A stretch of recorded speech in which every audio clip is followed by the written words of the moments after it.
আসসালামু আলাইকুম প্রিয় দর্শক, অঙ্গমঞ্চের আলাপচারিতায় আপনাদের সকলকে আমন্ত্রণ জানাই। শিরোনামটা আপনারা দেখেছেন, ভারতের ভিসা নিতে লম্বা লাইনে বসে গেছে। আমি এই কয়দিন নিজেও একটু কনফিউজড ছিলাম যে ভারত ভিসা কেন দিল।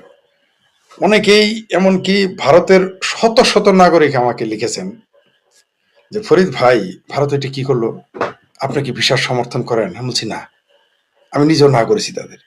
কমপক্ষে 200 ভারতীয় আমাকে বলেছেন বাংলাভাষী যে তারা এই বাংলাদেশিদের ভিসা দেওয়ার সমর্থন করেন না।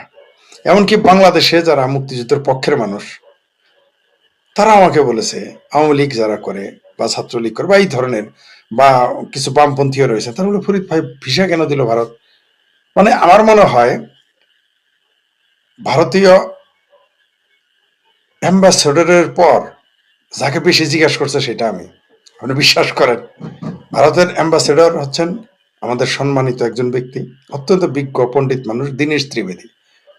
আমার মনে হয় আমার মনে করছে যে আমি তার সহকারী, অথবা মনে করে যে আমি ভারতের পররাষ্ট্রমন্ত্রীর কোনো সহকারী ব্যক্তি, তার ডানে বায়ে থাকি আমি। আমাকে শুধু ভারতের লোকই ফোন করেছে 200 ফোন করেছে এটা জানার জন্য। আর এমন এই 200-র মধ্যে 100 ভারত সরকারকে বকাবকি করেছে। প্রত্যেকেই বর্তমান সরকারের সমর্থিত, মানে বিজেপি সরকার সমর্থন করে। তারপরেও তারা এই সরকারকে বকাঝকা করেছে। বাংলাদেশের অসংখ্য আওয়ামী লীগের, ছাত্রলীগের, যুবলীগের, এমনকি বামপন্থী কিছু, এছাড়া যারা মুক্তিযুদ্ধের পক্ষে, এমনকি মহিলারা আমাকে বাংলাদেশে ফোন করেছে, ফরিদ ভাই এটা কি হলো, আঙ্কেল এটা কি হলো, চাচু এটা কি হলো, মামা এটা কি হলো। ঠিক আছে, অনেকে অনেকভাবে, কেউ বলেছে সিনিয়র আছে, বলল ছোট ভাই তোমার কি মনে হয়? আমি বললাম যে আমাকে এই বিষয়ে আমি ভিডিও বানাবো, আমাকে একটু সময় দিতে হবে, আমাকে ভাবতে হবে যে ভারত এটা কেন করলো। আমারও এটা সুবিধাজনক মনে হয়নি। তারপর ভারতের যারা সরকারে প্রভাব রাখতে পারে, বিজ্ঞ মানুষ, তাদের সাথে কথা বলেছি। তারা আমাকে কিছু বক্তব্য দিয়েছেন যে এই কারণে ভিসা দিয়েছে, ভারত দিতেছে। সেটা আমার কাছে খুব একটা মন পড়তে হয়নি। মনে হলো যে আমাকে সান্ত্বনা পুরস্কার হিসেবে বা সান্ত্বনা দেওয়ার জন্য এটা বোঝালেন। তারপর আমি গভীরভাবে 48 ঘন্টা যাবৎ বিশ্লেষণ করতেছিলাম। আজকে সারাদিন বাইরে ছিলাম, কাজে ছিলাম, ব্যক্তিগত কাজে, অফিসিয়াল কাজে, বিভিন্ন কাজে ছিলাম, ক্লাস ছিল।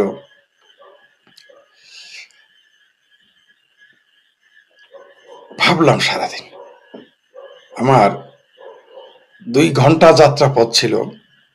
2 ঘন্টা শুধু, সরি 2.5 ঘন্টার মতো প্রায় আমি জার্নি করেছি, 2.5 থেকে প্রায় 3 ঘন্টা। এই 2.5 থেকে 3 ঘন্টা জার্নির মধ্যে আমি বরং আজকে একটু তাড়াতাড়ি জার্নি করতে পেরেছি। বুঝলাম না আজকে, বরং সাধারণত 4 ঘন্টা 4.5 ঘন্টা লাগে, আজকে 2.5 ঘন্টা থেকে 3 ঘন্টা আমার জার্নি হয়েছে একই পথ। তো এই 3 ঘন্টা আমি চিন্তা করেছি যে কেন দিল, কি কারণে দিল, ভারত কেন এত নিচু হয়ে গেল। পোস্ট দিয়েছিলাম একটা, যে বেশি নিচু হলে ছাগলে, সরি বেশি নিচু হলে ভেড়ায় পাতা খায়, বেশি নিচু হতে নাই, এটা ভারতকে বুঝিয়েছিলাম। আবার এক জায়গায় বলেছি, ওইখানে ওই পোস্টে বলেছি বেশি উঁচা হলে ঝড়ে মাথা ভেঙে ফেলে, ডাল ভেঙে ফেলে, আগাটা ভেঙে ফেলে, সেটা হলো বাংলাদেশ। কিন্তু এখন আমি বুঝতেছি ভারত কেন ভিসাটা দিয়েছে। আপনাদের ক্লিয়ার করি ভারত কেন ভিসা দিয়েছে। আপনাদের সেই হিন্দি সিনেমার ডায়লগ মনে আছে, দোস্তি না ঝুটে দুশ্মনী না টুটে, মনে আছে এই ডায়লগটা? বাংলাদেশ ভারতের সম্পর্কটা এরকম, দোস্তি না ছুটে দুশ্মনী না টুটে। কিভাবে? এই বাংলাদেশটাকে সৃষ্টির সময় ভারত আমাদের সহযোগিতা করেছে। ভারত আমাদের তাদের প্রশিক্ষণ, সামরিক সহযোগিতা, 1 কোটির বেশি মানুষকে শরণার্থী হিসেবে জায়গা দেওয়া,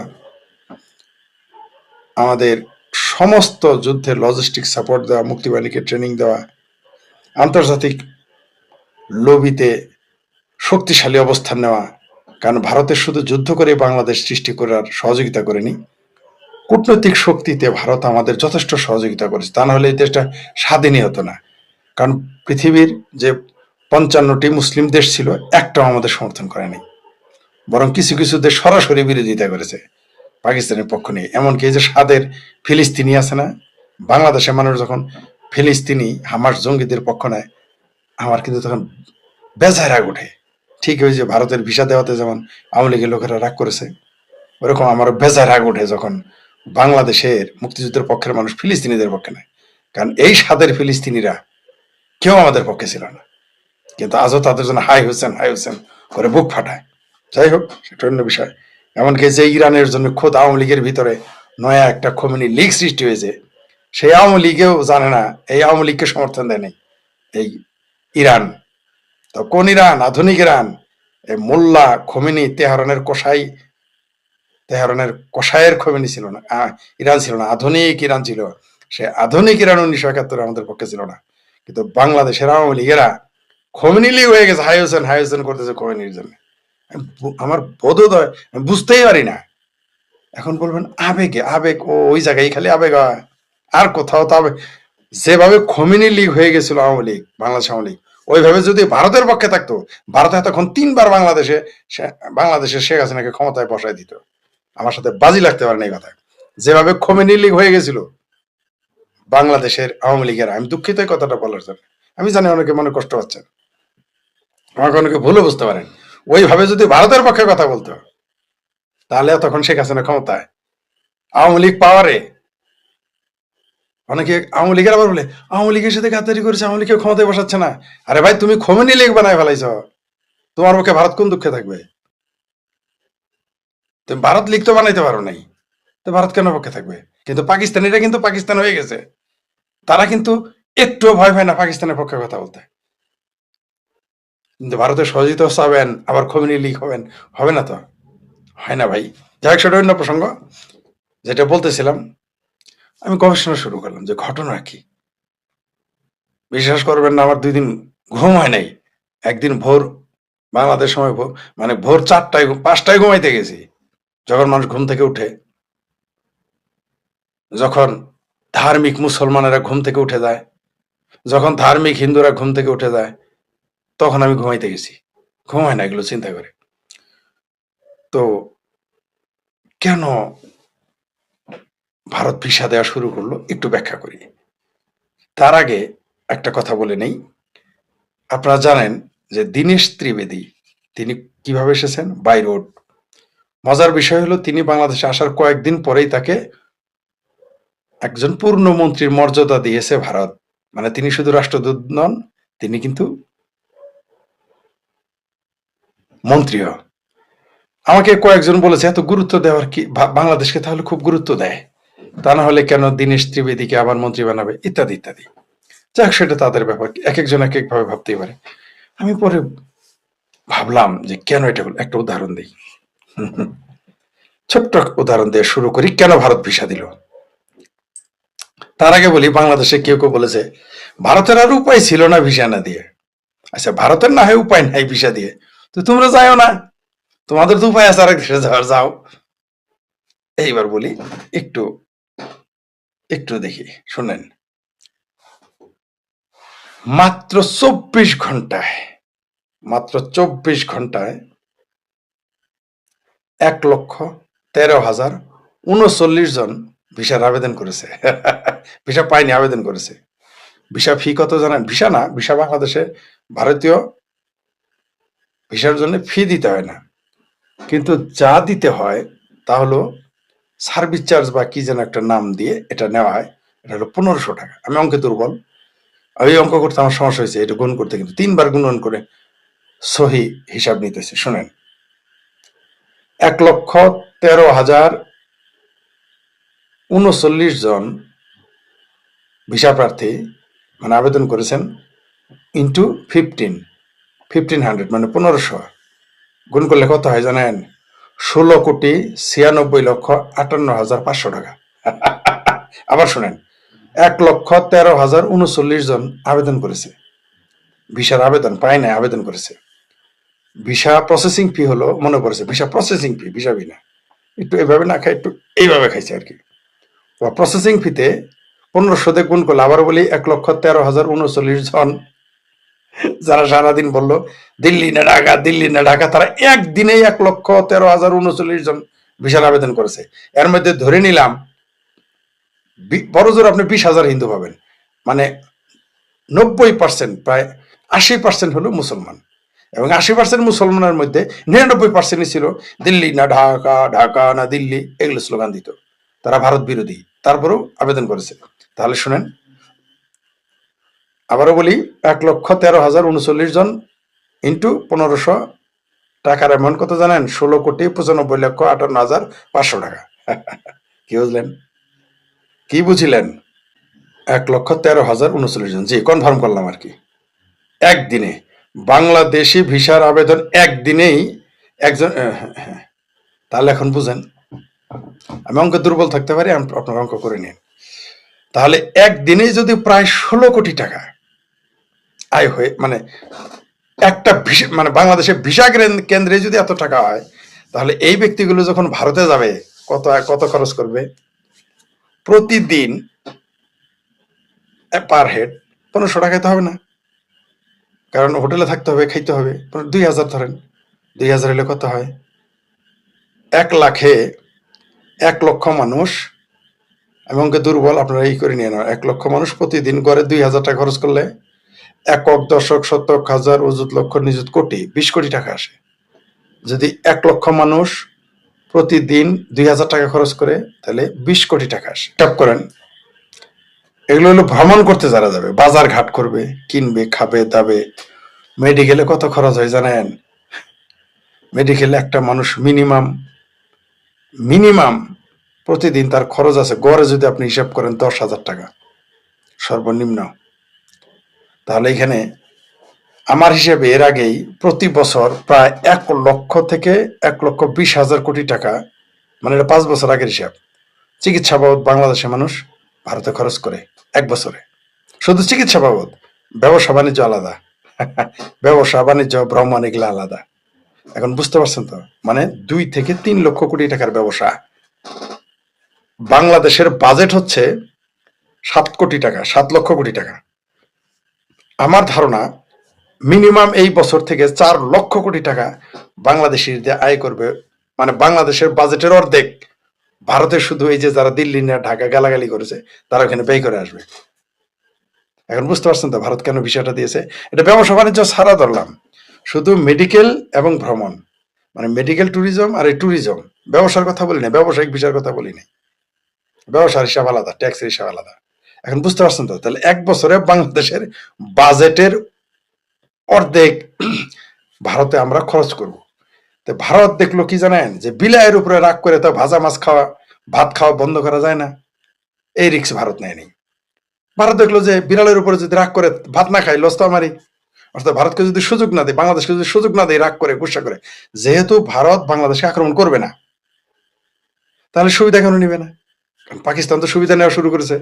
ভিসার হিসাব দিলাম তো আপনাদের, যে ভিসা ফি প্রসেসিং ফিতেই প্রতিদিন 16 কোটি, কত বলছি আপনারা সংখ্যা বলে দিয়েছি, ই করে নেন, 1,13,039 ইন্টু 1500, শুধু ভিসা ফিতেই 16 কোটি টাকা, প্রায় মানে কয়েক হাজার টাকা বাদ থাকে, কয়েক লাখ টাকা বাদ থাকে, 16 কোটি টাকা ভিসা ফি, প্রসেসিং ফি। এখন বুঝতে পারছেন তো কেন ভারত ঝুঁকি আর নিচ্ছে না? ভারত হচ্ছে, তারা চিন্তা করতেছে যে ব্যবসার সাথে রাগারাগি করা যাবে না, অর্থাৎ বিলাইয়ের উপরে রাগ করে ভাত খাওয়া বন্ধ করা যাবে না। তাই ভারত, যেহেতু ভারতের সাথে ভারত বাংলাদেশের যুদ্ধ করবে না, তাই কেন বসে বসে লস করে? 2 বছর তাদের 22 মাস লস হয়েছে না? এই 22 মাস প্রায় 8 লক্ষ কোটি টাকা, প্রায় বাংলাদেশের বাজেটের সমান তার লস হয়ে গেছে এই প্রায় 22-23 মাসে। রিক্স কেন নিবে? সেই জন্য ডিজেল দিত, সেই জন্য তেল দিত, সেই জন্য চাল ডাল পাঠাইতো, সম্পর্ক বন্ধ করতেছে না। ঠিক ভারতের সাথে চায়নার সম্পর্ক খারাপ, তারপরে কিন্তু চায়নার সাথে তার ব্যবসা বন্ধ হয় নাই। বিলিয়ন বিলিয়ন ডলারের ব্যবসা তারা করতেছে এক অপরের সাথে। না চায়না বন্ধ করেছে, না ভারত বন্ধ করেছে, এক অপরের সাথে ব্যবসা। শুধু ভারতের সাথে, ভারত পাকিস্তানের সাথে সকল যোগাযোগ বন্ধ করে দিয়েছে, চূড়ান্তভাবে বন্ধ করে দিয়েছে। এই যে বাংলাদেশে দেখলেন ইনকাম এখন বুঝতে পার, তাহলে বাংলাদেশের সাথে যখন ব্যবসা হবে তার ইনকাম কত? আমদানি আমদানি করবে, যেগুলো বাংলাদেশ থেকে তার প্রয়োজন তা আমদানি করবে, আর ভারত থেকে তো 90% বা 80% তো রপ্তানি হবে বাংলাদেশে। তো তারা এই রিস্কটা কেন নিবে যে মন কালাকালি করে চেহারা দেখা বন্ধ করলে তো ব্যবসায় লস। মনে করেন এক জায়গায় আপনি পাটের দাম কম পাইছেন, কিন্তু তারা আপনার পছন্দ হয় না, কিন্তু আপনি তো পাটের দাম কম, ব্যবসা তো তার সাথেই করবেন। তাই না? যদি পাটের কোয়ালিটিটা একটু ভালো হয়। অথবা মনে করেন একজনের কাছ থেকে আপনি গার্মেন্টসের কাপড় নেবেন, বানানো খরচ কম, যে মালিককে আপনার পছন্দ হয় না মনে করেন, কিন্তু কি করবেন, খরচ কম, আপনি তার কাছেই যাবেন, আপনার লাভ। তো ভারত চিন্তা করছে যে বসে থেকে কি লাভ, হয়তো বিড়ালের উপরে গোসা করে কোনো লাভ নাই। আর এমনি ভারত চাণক্য নীতির দেশ, তার পরিকল্পনা ধীরে ধীরে, অর্থাৎ তার টাকা দিয়ে এখন তার যদি বাংলাদেশকে কিছু করতে হয় যে বছরে 4 লাখ থেকে 5 লক্ষ, এখন এই বছর নিশ্চিত থাকেন, অর্থাৎ এই জুলাই মাস থেকে আগামী জুলাই, মানে এই যে আসতেছে জুন গেল না, জুন শেষ, এই জুন টু আগামী জুন, মানে জুলাই টু জুলাই, নিশ্চিত থাকেন এই 12 মাসে বাংলাদেশ থেকে ভারত চিকিৎসা ভ্রমণ বাবদ কমসে কম 4 থেকে 5 লক্ষ কোটি টাকা ইনকাম করবে, ব্যবসা বাদ দিই। শুধু ভ্রমণ আর চিকিৎসা লিখে রাখেন এটা আপনি, মানে বাংলাদেশের বাজেটের অর্ধেকেরও বেশি। আর এটা কারা যাবে জানেন? যারা ওই যে দিল্লি না ঢাকা, যারা ভারত বয়কট করতে চায়, ভারত দখল করতে চায়, 7 সিটা খাইতে চায়, দিল্লি দখল করতে চায়, অমিত শাহকে গালাগালি করে, নরেন্দ্র মোদীকে গালাগালি করে, শুভেন্দু অধিকারী গালাগালি করে, তারাই কিন্তু আগে যাবে এবং যাচ্ছে। আপনি চেহারাগুলো দেখেছেন আজকের ভিডিও, এই যে ভিসা সেন্টারগুলোতে চেহারাগুলো দেখেছেন, হিন্দু কয়জন আর মুসলমান কয়জন? আমি তো ভেবেছিলাম শুধু আমার মতো ভারতের দালাল ছাড়া কেউ ভিসা কেন্দ্রে যাবে না, কিন্তু ও মা, একদিনে 1,13,039 জন বাংলাদেশে যে কোনো সময়ের যে রেকর্ড ব্রেক করে ফেলেছে। এবং এটা কালকেও তাই দেখবেন, পরশু দিনও তাই দেখবেন, বরং দেখবেন যে এটা বাড়তেই থাকবে আর কমবে না। খুব মজার না? ভারত এই জন্যে এগুলো চালু করেছে যে ব্যবসায়ী বিড়ালের উপরে রাগ করে ভাত খাওয়া বন্ধ করবে না।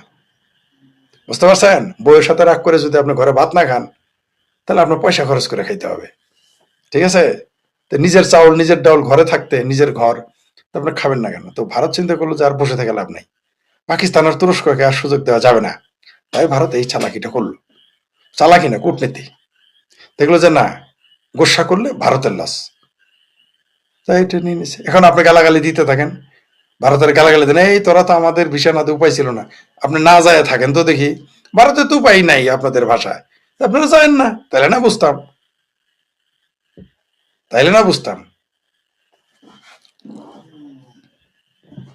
দোস্তি না ছুটে, দুশ্মনী না টুটে। ভারত ছাড়া আসলে আমাদের কোনো উপায় নেই। চিকিৎসাই বলেন, ব্যবসা বলেন, এমনকি রাজনীতি বলেন, ভারতের উপর অনেক কিছু নির্ভরশীল। বাংলাদেশের 80% অর্থনীতি, রাজনীতি, স্থিতিশীলতা, ব্যবসা বাণিজ্য, চিকিৎসা 80% ভারতের উপর নির্ভরশীল। বিশ্বাস নয় বন্ধ করে দেখেন, আপনারা যান না, যারা বলতেছেন ভারত বয়কট করবেন, যায়েন না, না যায় দেখান, গুসাটা একটু করেন। তবে আমার ভাবির পোলারা যে এত ইন্ডিয়া বয়কট আন্দোলন করলো, তাদের আন্দোলনটা মাঠে মারা গেল। এই যে ইলিয়াস, সাংঘাতিক ইলিয়াস, পাকি বীজ, স্বঘোষিত পাকি বীজ, পি পজিটিভ যার রক্ত, এই এত চিকরা চিকরি করলো, ওই যে গালফুলাম তারেক, রাশেদ শিবির এখন বিএনপি করে, তারপরে ভিপি নূর কত চিকরা চিকরি করলো গণরিয়া পরিষদ নামে, চিঙ্কু বামেরা কতই না বললো ভারত বয়কট, ভারত বয়কট, কাজ হইলো না। মোল্লারা কত ওয়াজ করলো, কাজ হইলো না, শেষে ভারতেই যাওয়া শুরু করলো। উপায় নাই, এদের টাকা গেল না।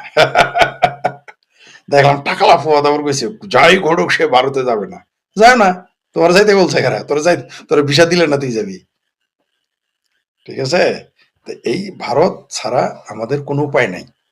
আর ভারত বিড়ালের উপরে গুসা করে ভাত খাওয়া বাদ দিবে না, তাই ভারত ভিসা দিয়েছে এবং আরো সুযোগ সুবিধাও দেবে। ভারত কিন্তু তার তার যে লক্ষ্য এবং উদ্দেশ্য সেটা থেকে সে বিরত থাকবে না, সে একই সাথে 2 কাজ করে যাবে। পাকিস্তান তো মনে করেছে যে একচেটিয়া ব্যবসা করে যাবে বাংলাদেশের সাথে, পাট নিয়ে চলে যাবে, কাজ হয় নাই। পাটের দাম বাড়াই দিছি, ঠিক আছে না? এমন রাজনীতি করেছি। পাকিস্তানের কি প্ল্যান ছিল জানেন? ওই যে জাহাজে ভরে ভরে পাট নিয়ে চলে যাবে। কিন্তু আমরাও এমন চালাকি খাটিয়েছি, বিশেষ করে আমি, এটার উদ্যোক্তা আমি, যে বাংলাদেশের সাথে পাটের দাম বাড়ে। এই বছর যারা পাটের দাম পাইছেন, এটা কিন্তু আমার কারণে, আপনারা জানেন না, আজকে ফট করে বলে দিলাম, মনে করছে বলে। পাটের দাম কিন্তু আমি বাড়াইছি, নাহলে এই পাকিস্তানিরা আপনাদের পাট ওই চামড়া মতো কম দামে নিয়ে ভাগতো, সেটা বন্ধ করিয়েছি। যাই হোক, সেটা অন্য প্রসঙ্গ। ভারত খুব পরিকল্পিতভাবে এগোচ্ছে। আপনি যদি মনে করেন ভারত ভুলে গেছে, ভুল হবে। হাতি কখনো ভুলে না তার শত্রুকে। এইখানে যে পেয়ারা পাকিস্তানিরা ক্ষমতায়, এইখানে যে ভারত বিরোধী শক্তিরা ঘাঁটি করতেছে, এইখানে যে ভারতকে কুক্ষিগত করার জন্য, বাংলাদেশের মানুষকে উস্কিয়ে দেওয়ার জন্য কোন কোন দেশের গোয়েন্দা সংস্থারা সরাসরি বসে কাজ করে, এটা ভারত জানে, খুব ভালো করেই জানে, জেনে বুঝে এগুলো করতেছে। তো ওই যে কোনো সন্দেহ নাই বড় বড় মাথায় ছোট ছোট জিনিস ঢুকে না, তেমনি আমাদের মতো ছোট ছোট মাথায় বড় বড় জিনিস ঢুকবে না। তারা সুদূর প্রসারী পরিকল্পনা করে এটা করেছে। বরং এখন দেখবেন কিছু কিছু পাকিস্তান মানে পাকিস্তানের এজেন্টরা ভারতে গিয়ে এমন ঝামেলা করবে যাতে ভারত ও বাংলাদেশের জনগণের সাথে সম্পর্ক আরো অবনতি ঘটে। কিন্তু আমি তাদের বলে দিতে চাই, বাংলাদেশের মানুষ ভারতে যাবেই, না যায় তাদের উপায় নেই, কোনো উপায় নেই। পশ্চির সাথে ফষ্টি কাটে না।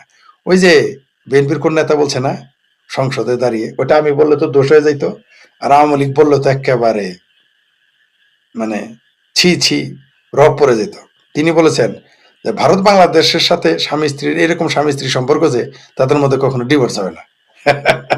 মানে আওয়ামী লীগের সাথে এক কদম আগে বলে দিছে, তারপরেও দেখেন এটা নিয়ে কোনো সমালোচনা নেই, কিন্তু কথাটা সত্য। বাংলাদেশ ভারতের সাথে সম্পর্কটা এরকমই যে তারা যদি স্বামী স্ত্রী হয় ডিভোর্স করা যাবে না, এরকম একটা সম্পর্ক, এরকম স্বামী স্ত্রী সম্পর্ক।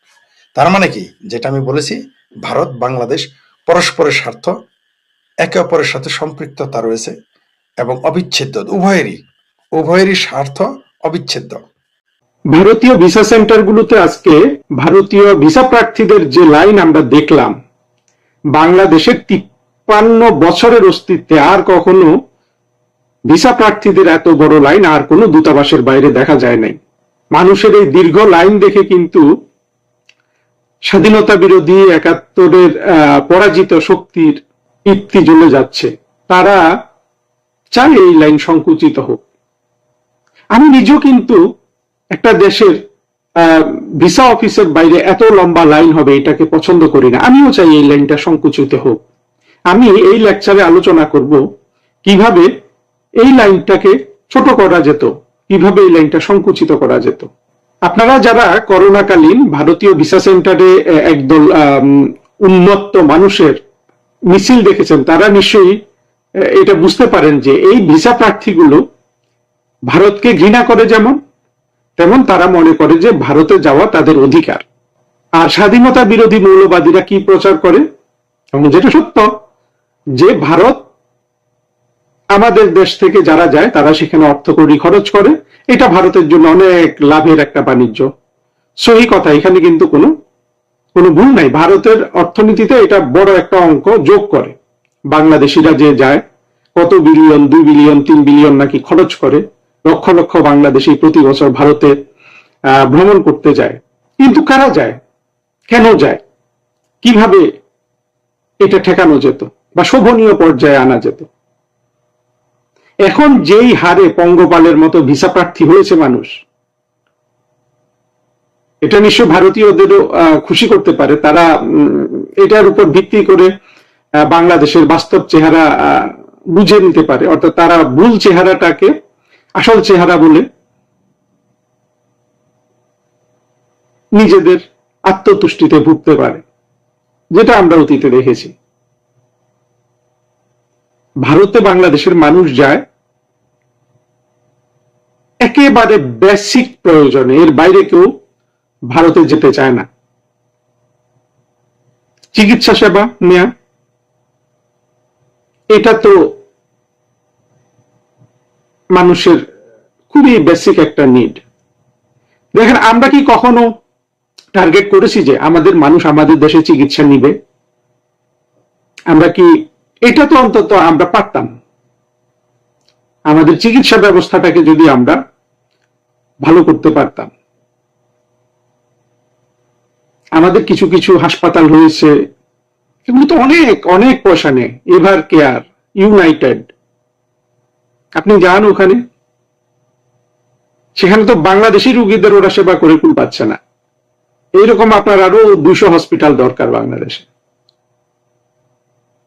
সেগুলো তো নাই। বাংলাদেশের চিকিৎসা ব্যবস্থায় যেই ধরনের বাস্তবতা বিদ্যমান, সেটা সমাধান করেন। অন্তত চিকিৎসার জন্য মানুষ অন্তত কম যাবে। নিজ দেশে চিকিৎসা পেলে কে বিদেশে যায়? ইউনুসের ডাকাত গুলোর দেখলাম এক একটা 40 লাখ 50 লাখ করে বছরে, 80 লাখ 82 লাখ করে চিকিৎসা খরচ তারা গ্রহণ করেছে। কোথায় গিয়ে ওরা চিকিৎসা করেছে? আমাদেরকে চিকিৎসা ব্যবস্থা করতে হবে ঠিক মতো। সেটা করতে হলে আসলে অন্তত প্রথমত চিকিৎসা সেবা যারা দেন তাদের অবশ্য অনেক ধরনের মানুষ আছেন সেখানে, অনেক ভালো মন্দ, কিন্তু মোটা দাগে পুরো জিনিসটা হলো জনসেবার থেকেও ব্যবসার কৌশলের উপর প্রতিষ্ঠিত। নিশ্চিতভাবে ভারতে গিয়ে তারা সহজে চিকিৎসা পায়, কম খরচে চিকিৎসা পায়, এমনকি উন্নততর চিকিৎসা পায়, যেটা বাংলাদেশে পায় না। আমরা কি সেই জিনিসটা ঠিক করতে পেরেছি? পারিনি। চিকিৎসা ব্যবস্থা উন্নত করেন, চিকিৎসার জন্য ভারতে কম যাবে। আর বাকি যারা যায় সেটা কিভাবে ঠেকাবেন? তারা যায় ভারতে আনন্দ করার জন্য, ভারতে বেড়ানোর জন্য। একটা জিনিস হলো, তো অনেক মানুষের একটা চাহিদা আছে, যাদের অর্থকড়ি অনেক বেশি, তারা তো শুধু ভারত নয়, চীনেও ভ্রমণে যায়, থাইল্যান্ডে যায়, সিঙ্গাপুরে যায়, ইউরোপ আমেরিকা সব জায়গায় যায়। তারা ভারত ভ্রমণে যাবে, পৃথিবীর সব দেশ দেখতে হবে, এইরকম একটা সংকল্প অনেক মানুষের আছে না, তারা ভারত যাবে, সেটা ঠেকানো যাবে না। তারা যত টাকাই লাগুক ভারতে যাবে। আর বাকি অংশ কারা? তাদেরও তো একটা কিছু দেখার স্বপ্ন আছে, বিদেশ দেখার। বিদেশ দেখতে হলে সবচেয়ে কম খরচে তারা ভারত দেখতে পারে, সেজন্য তারা ভারতে যায়। এদেরকে আপনি ভারত যাওয়া ঠেকাতে পারবেন? পারবেন। এদের অর্থনীতির উন্নতি করে দেন, এরা অন্য দেশে যাবে। কিন্তু সার্বিকভাবে যারা পর্যটনের জন্য বিদেশে যায়, বারবার যায়, ঘন ঘন যায়, তাদের একবার যাওয়া, একবার ভারত, কেউ তো বছরে 5 বার যায়, 3 বার যায়, সেটা তো ঠেকানো যায়। সেটা ঠেকাতে হলে নিজ দেশে যেটা ভারতে গিয়ে তারা উপভোগ করতে পারে, নিজ দেশে সেটা উপভোগ করার ব্যবস্থা করে দিতে হবে। আমরা যে কালেমা আর পতাকা নিয়ে ঢাকা শহরকে সয়লাব করে দিতে দেখলাম, তারপরে বাংলাদেশে আর কি হবে? এই শ্রেণীটা কারণে আমাদের পর্যটন শিল্পটা থেমে আছে না? আপনি যদি এই মৌলবাদী শ্রেণীটাকে বাংলাদেশ থেকে ভ্যানিশ করে দিতে পারেন, দেখবেন বাংলাদেশে অনেক কিছু তৈরি হচ্ছে। বাংলাদেশে গান তৈরি হচ্ছে, নাটক তৈরি হচ্ছে, শিল্প তৈরি হচ্ছে। যেসব আমাদের পর্যটন এলাকাগুলি আছে, সেগুলিতে মানুষ ভারতে গেলে যে যে ধরনের পর্যটনের সুবিধা পায়, সেগুলি পাবে। ফলে অনেক মানুষ কিন্তু একবার ভারত গেলে দ্বিতীয়বার সে দেশে থাকবে। এখন তো বাংলাদেশের যাদের সামর্থ্য আছে তারা সুযোগ পেলে বিদেশে চলে যাচ্ছে। থাইল্যান্ডে কি 100 বার যাচ্ছে না? থাইল্যান্ডে 50-60 বার গেছে, 5 বছরে 10 বছর, এমন মানুষ প্রচুর আছে। ভারতে 1 বছরে 3 বার যাচ্ছে, এমন মানুষ প্রচুর আছে। আপনি যদি পর্যটনের সেই ধরনের ব্যবস্থা দিয়ে দেশের মধ্যে করতে পারেন, তাহলে তারা একবার যাবে, থাইল্যান্ডে একবার যাবে, বা 10 বছর পরে আরেকবার যাবে, ভারতে একবার যাবে, 5 বছর পর আরেকবার যাবে। এখন তো ঘন ঘন যাচ্ছে, এটা তো বন্ধ করা যায়, তাই না? এটা বন্ধ করতে হলে অভ্যন্তরীণ পর্যটনের যে ব্যবস্থা করা যায় করতে হবে। তার বাধাটা কে হয়ে দাঁড়াচ্ছে? জঙ্গিবাদ, মৌলবাদ না? খুলে বলার তো দরকার নেই, এগুলো তো অন্তত আপনারা সবাই বোঝেন। তাহলে দেখুন, যে জঙ্গিবাদ ভারতে বাংলাদেশিরা যায় এইটা দেখে আপনার ক্রুদ্ধ হয়, সেই জঙ্গিবাদই কিন্তু ভারতে মানুষ যাওয়ার জন্য দায়ী। এই জঙ্গিগুলো যদি বাংলাদেশে না থাকে, আপনি বাংলাদেশে অনেক কিছু করতে পারবেন যেগুলো এতটা আকর্ষণীয় হবে যে এই মানুষগুলোকে আবার ভারতে যেতে হবে না।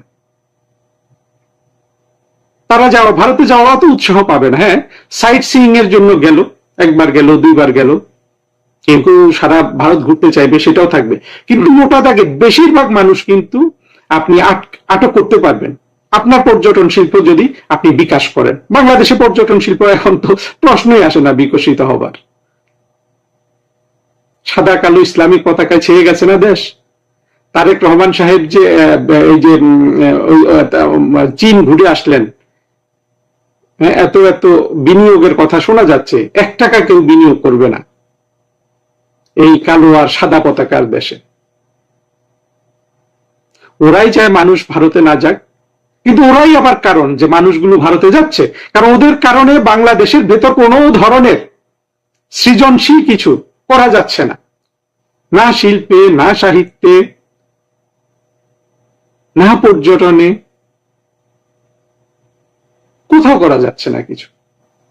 মূল সমস্যাটা আমাদের এই মৌলবাদ, জঙ্গিবাদ, যারা আসলে দেশটাকে একেবারে শুরু থেকে তারা কিন্তু শাসন করে চলেছে। আমরা সবসময় 2টা শাসনের অধীন ছিলাম বাংলাদেশে। রাজনৈতিক সরকারগুলো মানুষের শরীরটাকে শাসন করেছে, আর বাংলাদেশের 71 সালে যারা নিয়াজির হাত ধরে বাংলাদেশের স্বাধীনতা যুদ্ধে পরাজিত হয়ে আত্মসমর্পণ করেছিল, তারা মানুষের মন শাসন করেছে। আপনি মনে করতে পারেন যে বাংলাদেশে সবসময় প্যারালাল 2টা সরকার চলছে। একটা সরকার মানুষের শরীর শাসন করে, আরেকটা সরকার শরীরের মন শাসন করে। শরীরের মন শাসন করে সেই অদৃশ্য সরকার, জঙ্গিবাদ, মৌলবাদ, 71 স্বাধীনতা যুদ্ধে পরাজিত শক্তি, তাদেরকে দেখা যায় না। তারা আবার ওদের মনটাও শাসন করছে। যারা এই যে বিএনপি, আওয়ামী লীগ যেসব সরকার হয়েছে, জাতীয় পার্টি, এদের মনও কিন্তু মৌলবাদ শাসন করেছে, কিন্তু মৌলবাদের মন তো কেউ শাসন করতে পারেনি। এই যে প্যারালাল 2 শাসনের সিস্টেম গড়ে উঠেছে, হ্যাঁ, দ্বৈত শাসন বলতে পারেন। মনকে এক পক্ষ শাসন করে, দেহকে আরেক পক্ষ শাসন করে। এই শাসন ব্যবস্থা তো পৃথিবীতে কোথাও নাই। পৃথিবীতে হলো যারা দেহ শাসন করে তারা মনও শাসন করে। আমাদের যারা দেহ শাসন করে তাদের মন শাসন করার কোনো যোগ্যতা তারা দেখাতে পারেনি, যার ফলে একটা উৎকট, পৃথিবীতে বসবাসের অযোগ্য, সভ্যতা বিমুখ, পশ্চাৎমুখী একটা সমাজ সৃষ্টি হয়েছে, যেখানে কোনো চিন্তা নাই, কিভাবে সৃষ্টিশীল চিন্তা করতে হয় সেটাই তো বাংলাদেশে এখন একেবারে অনুপস্থিত, আর করা যাচ্ছে না। আপনি সৃষ্টিশীল চিন্তা কার মাধ্যমে করবেন? আপনি সলিমুল্লাহ খানের মাধ্যমে করবেন? এরা পুরো জিনিসটাকে শাসন করছে। সেই জায়গায় হস্তক্ষেপ করার মতো দক্ষতা রাজনৈতিক সরকারগুলোর নাই। ফলে যেটা হচ্ছে, মৌলবাদীরা যেটা চায় যে ভারতে বাংলাদেশিদের যাওয়া কমে যাক, বন্ধ হোক, সেটা আরো বেড়ে যাচ্ছে। এই স্বাধীনতা বিরোধী মৌলবাদ শ্রেণীর মানুষের মন শাসন করার ফলে মনগুলা যেভাবে জড়বদ্ধ, চিন্তাহীন, অনুৎপাদনশীল হয়ে গেছে, তার কারণে কিন্তু মানুষ ভারতে যাচ্ছে। কারণ ওই জিনিসগুলো তো মানুষ পছন্দ করে, মানুষ ওগুলো পেলে ওগুলো গ্রহণ করে।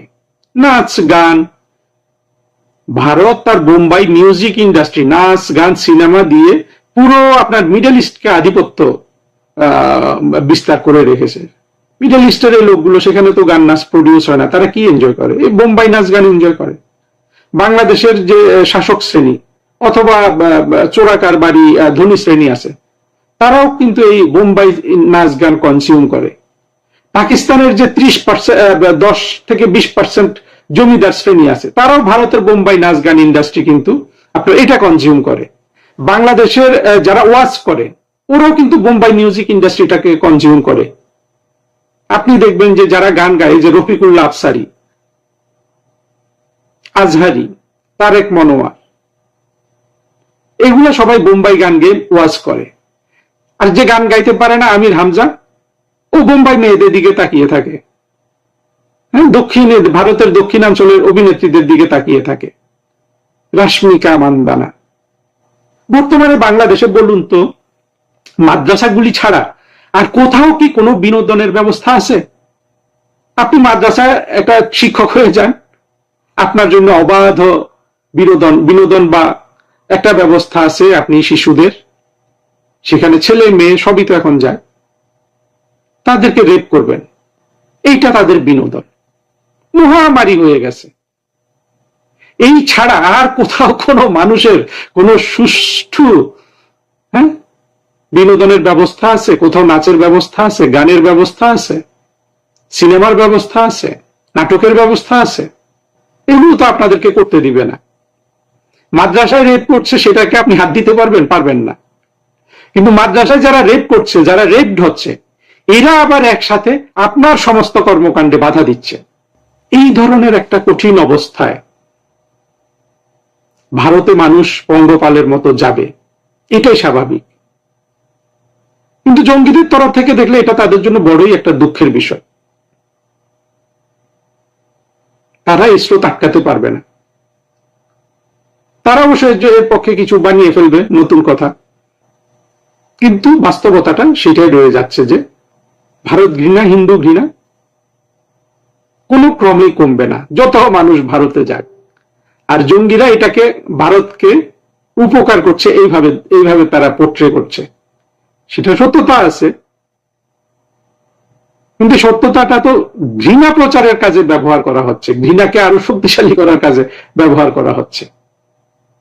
তাদের তো কোনো সক্ষমতা নাই যে বিপরীতে ভারত যে ধরনের প্রোডাক্টের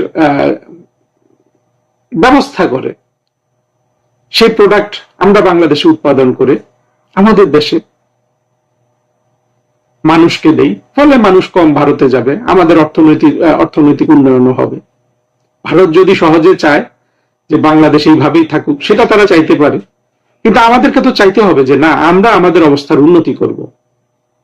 সেটা করতে হলে তো সবার আগে জঙ্গিবাদটাকে মোকাবেলা করতে হবে। 1 কোটি থেকে 1.5 কোটি ভারত বিরোধী, হিন্দু বিরোধী বিনা ভিসায় অনুপ্রবেশ করে ভারতে থাকার পরেও ভারত শক্ত ঝুঁকি নেয় না। কেন নেয় না? প্রতিপক্ষকে তারা সুযোগ, প্রতিপক্ষ মানে বিদেশি যে সকল শক্তি ভারতের বিরুদ্ধে, তাদের সুযোগ করে দিতে চায় না। আর ভারত যে ভিসাটা দিয়েছে পরিকল্পিতভাবেই, এবং আরো সুবিধা দিবে সামনে ভারত বাংলাদেশকে, এটাও পরিকল্পিত।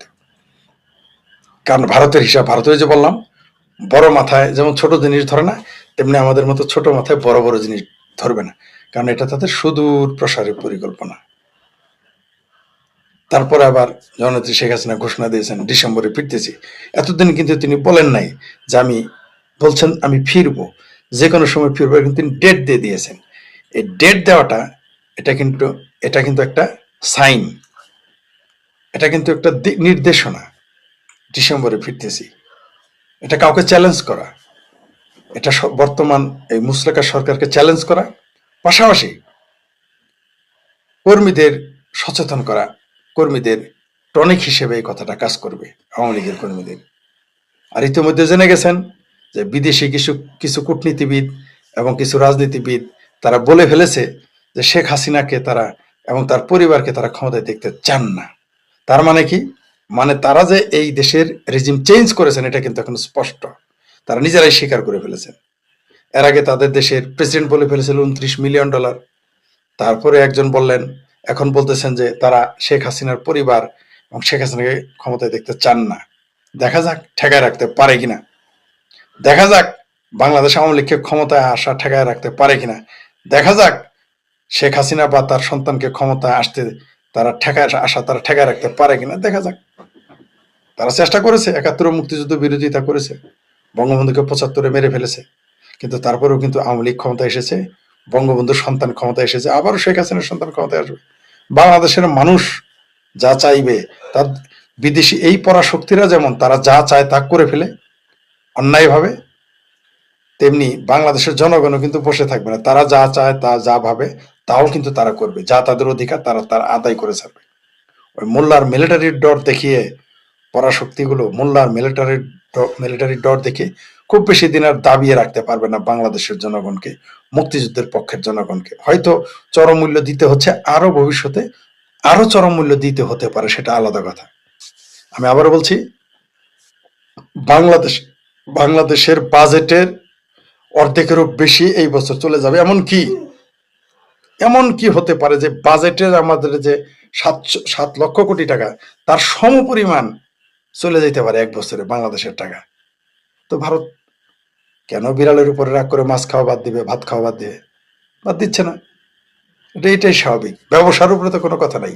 আপনার মনে আছে, আপনাদের ইসলামের ইতিহাসে যারা ছাত্র তারা জানেন যে আরবের শাসকরা যখন পৃথিবীর বিভিন্ন জায়গায় যেত, এমনকি ভারতে যখন দখল করতে আসছিল মুসলমানেরা, তারপরে ইরাকের শাসকেরা, ইরানের শাসকেরা, তুরস্কের শাসকেরা, আপনারা কি জানেন এই সময় যখন সব মূর্তি ভেঙে ফেলতে বলতো, কিন্তু সোনার মূর্তিটা নিয়ে চলে যাইতো বলতো এটা ভাঙে না, নিয়ে আসো।